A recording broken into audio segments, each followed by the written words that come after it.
passerelle entre le bâtiment de réactifs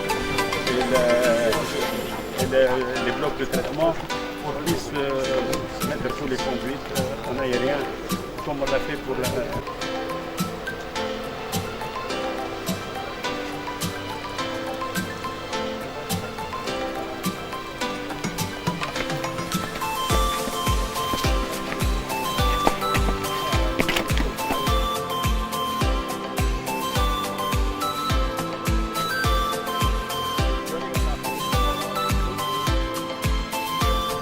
Effectivement, nous étions ici au mois de février pour l'inauguration du premier module de l'usine de traitement d'eau dite l'usine d'Ozone. Et nous avions promis, nous étions aux côtés du chef de l'État pour l'inauguration du premier module qui produit 110 000 m3 par jour. Nous avions promis les travaux du second module. Et donc là, derrière nous, vous avez le chantier du second module qui lui aussi va apporter 110 000 m3 jour additionnels. Et donc ça, c'est dans l'objectif poursuivi d'obtenir une usine de traitement qui va produire au total 330 000 m3 jour. Donc il n'y a pas eu d'arrêt.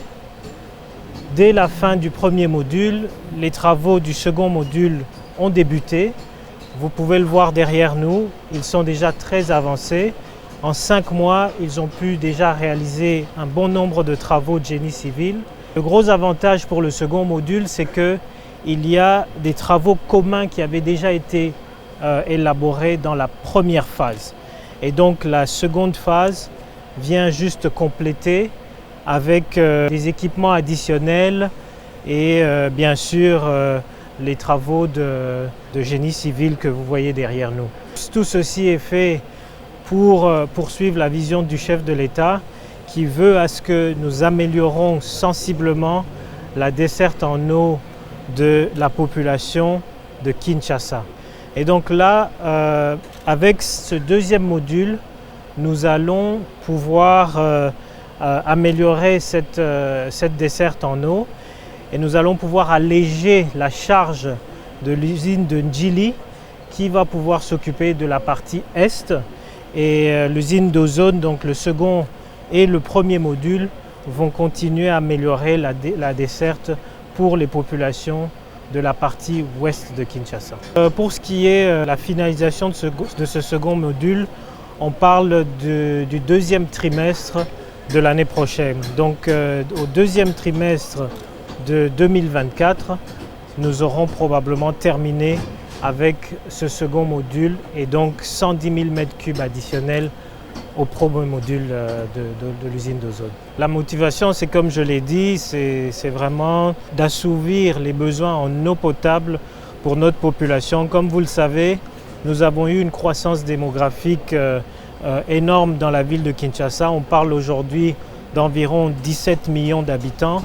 Nous avons des communes qui affichent 0% de desserte en eau et nous voulons que ça change. Nous voulons absolument que tous les Kinois aient accès à l'eau potable. La Régie des eaux veut reprendre sa place et jouer son rôle en assurant le service public de l'eau et c'est ça notre motivation. Et bien entendu, nous nous inscrivons dans la vision du président de la République qui veut que l'eau potable soit accessible à tous. Bon, merci pour la question. Je vais d'abord vous corriger. La première phase ne devait pas servir toute la partie ouest de la ville. Ça devait servir une grande partie de l'ouest de la ville. Nous sommes au courant des difficultés que certains quartiers de la ville connaissent encore aujourd'hui pour recevoir de l'eau potable. Même la capacité que nous avons installée avec la première phase, nous ne sortons pas toute la capacité parce que le réseau de distribution que nous avons, il est défectueux.